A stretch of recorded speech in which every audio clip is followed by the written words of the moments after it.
Unsurprisingly, when looking back at how games have progressed over time, there's always genres which stand out a little more than others in how they've evolved. This is easily best seen with air combat and flight simulation games. Entries released for machines in the 8-bit era covered a spectrum from simplistic arcade action to early steps into serious simulation, complete with glorious wireframe 3D visuals. As for their 16-bit counterparts, the titles released for home computers pushed further into realistic modelling alongside more impressive 3D visuals. But over in the console side of the fence, titles there continue to push towards outright simulation, or even further towards blistery arcade action. But there were also attempts at trying to bring more of a simulation aesthetic to those arcade experiences, which brings us neatly to Absolute's Turn and Burn No-Fly Zone. This is Beyond the Scanlines, a series focusing on interesting games on classic computing and gaming platforms. Turn and Burn puts you in the role of a pilot assigned to an aircraft carrier out in the Mediterranean Ocean. You're tasked with enforcing said no-fly zone, meaning you'll be taken to the skies and engaging lots of enemy aircraft to keep the peace. Once the intro is finished up, you've got the opening menu. Alongside options to start a new game or resume a previous one, there's also one very handy option: the ability to practice your landings. With a new game started, or resumed, the first item you're presented with is the briefing. These provide a general situational description of what you're facing, alongside the number of enemies involved. For the first few missions, this is generally what you'll be worrying about, though things do change later on. Then it's up onto the flight deck to take off. This sequence really just involves you holding down the B button alongside up on the directional pad to get going, but seeing the launch from the cockpit is really an exciting way to get things moving. Each of the missions is broken out into multiple phases. The initial phase has you going after a number of enemy aircraft. They'll attempt to engage you in pairs, though as you progress through the game, the number in play at any one time will start to increase. Tracking them down involves using your AWACS view, activated by hitting select. You'll be presented with the positions of both your aircraft and your carrier, alongside positions of threats in the area. The mission area isn't really gigantic, but crossing the bounds of the map will put you on the opposing side. Locking onto targets is done with a tap of the Y button, can only be done from this screen. Once you have, you'll get navigation data which indicates how to line up with them. Then you can switch back to the main view and make your approach. The general mechanics of combat are something which use the Super NES hardware capabilities quite well in my book. Watching your radar as you close in, then seeing the enemy slowly scale in from the view is really impressive to watch. From there, it's all about how you engage. Your fighter's loadout consists of a cannon alongside missiles, but sadly not many of them. So mastering your cannon is absolutely essential, and this is where things differ quite a bit from a proper simulator. Firstly, it's lining up the target. Most planes in real life offer some degree of projection to assist with aiming, and as a result, you'll see it carried over into many serious simulators as well.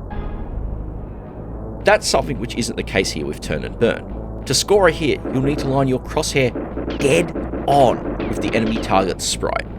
When you have though, you will need to put in quite a few shots in order to take them down. Just be careful not to hammer the fire button down too much, or your cannons will overheat. And that's it, at least for the cannons.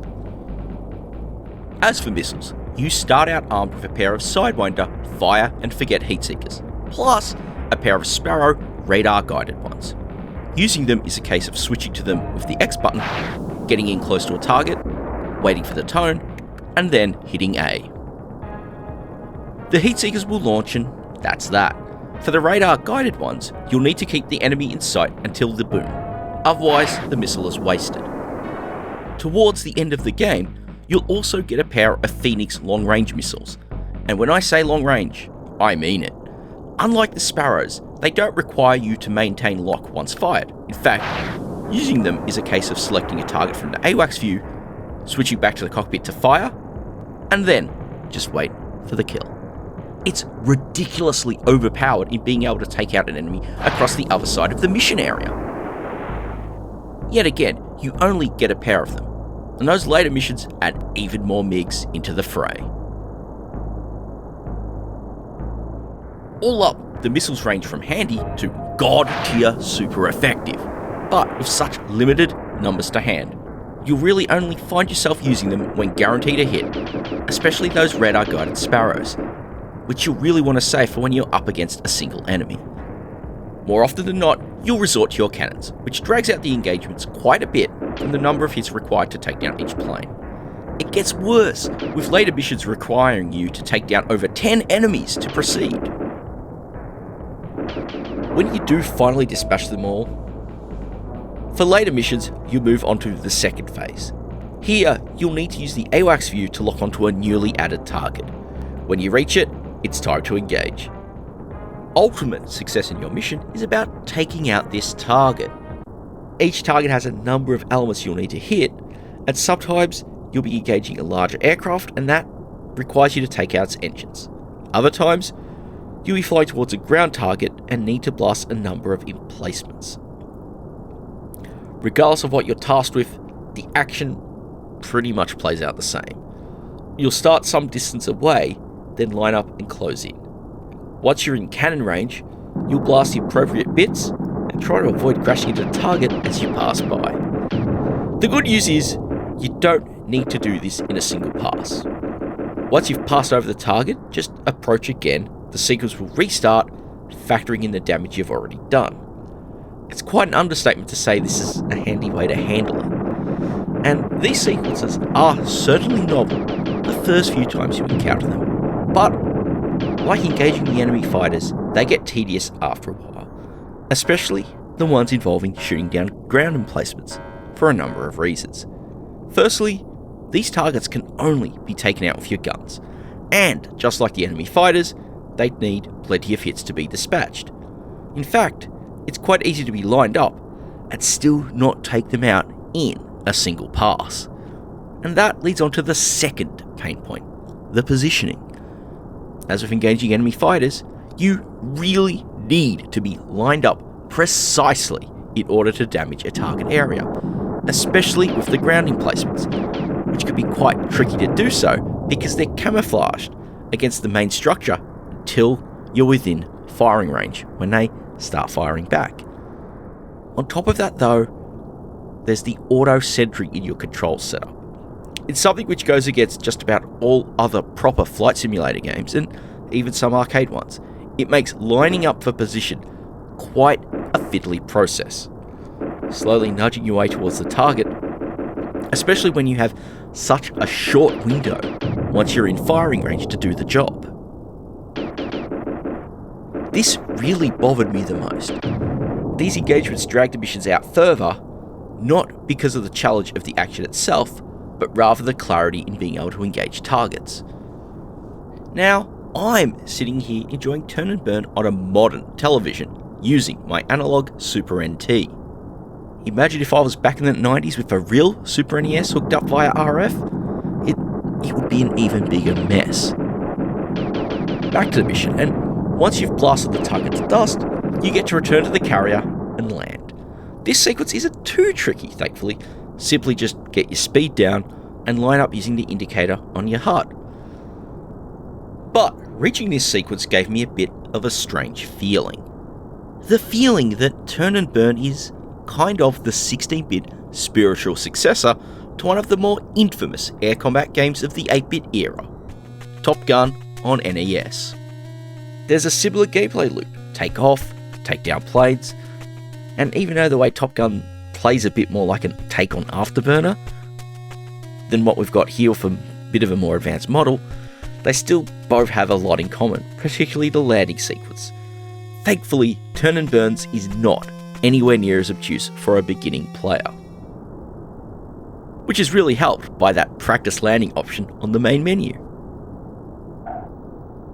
Once you've touched down on the carrier to end your mission, you've got the typical debrief congratulatory message and then on to the next mission.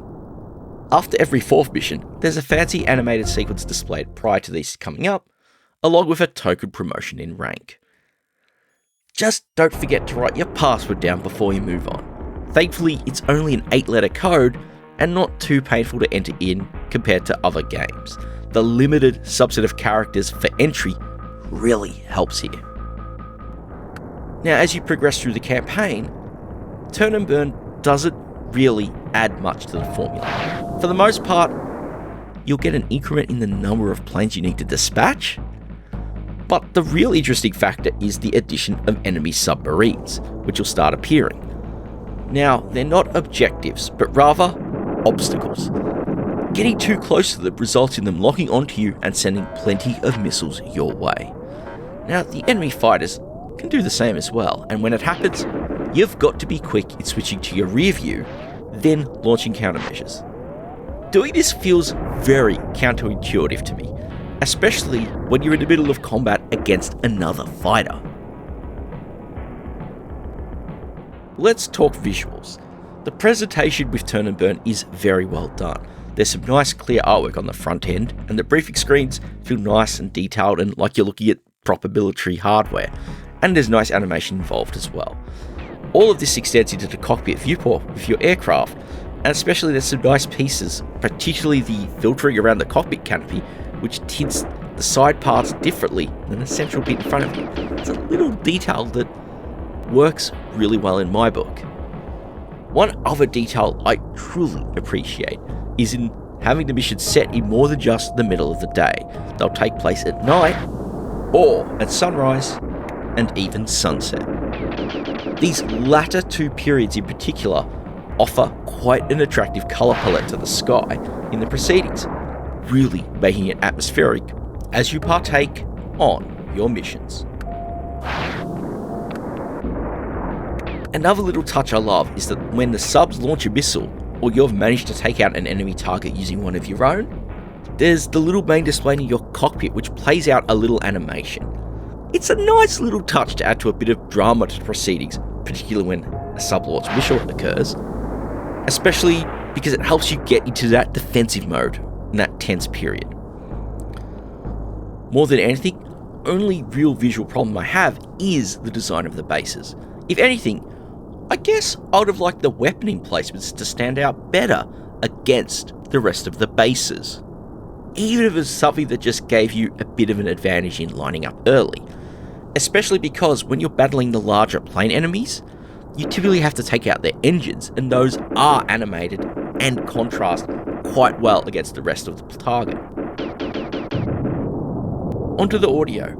The sound effects do the job quite well. They're very solid and clean for hits, your alert tones, and the rest of it. The music, whilst not standing out to me in any serious way, does fit the vibe which the game requires, and really it does its job. Now, I'm always up for a memorable game soundtrack, so I am a bit disappointed this doesn't really live up to it, especially because a lot of Super NES games do have great soundtracks because of the sound hardware. It's certainly no Ace Combat in that department at all.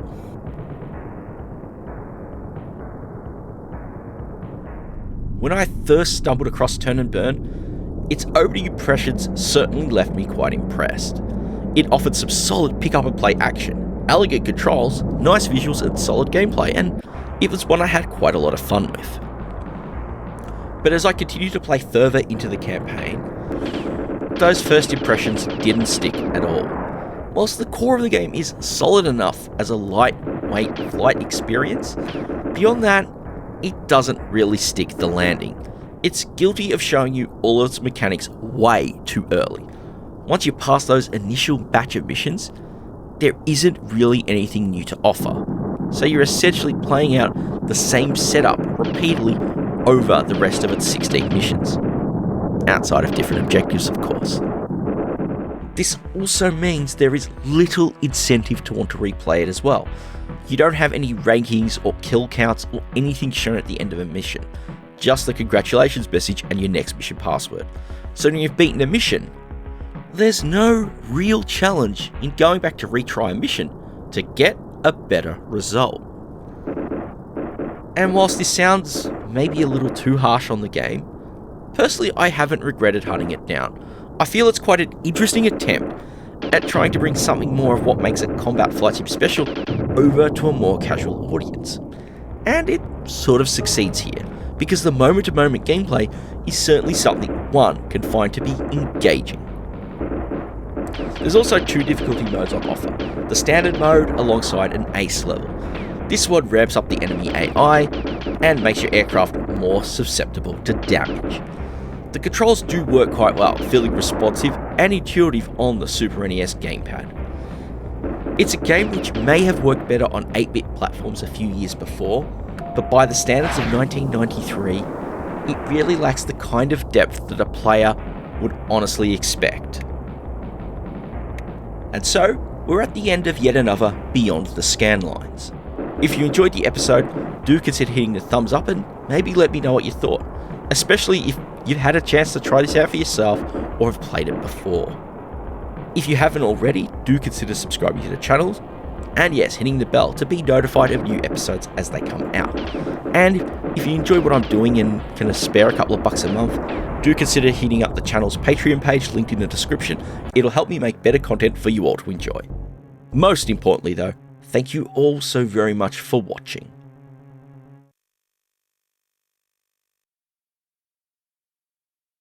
You know, it's always weird watching my feelings on a game change as I'm reviewing it. It's certainly a case of what happened here, and it certainly shows why I love covering the interesting titles like this, the lesser known stuff. So, I hope you enjoyed this one, as always.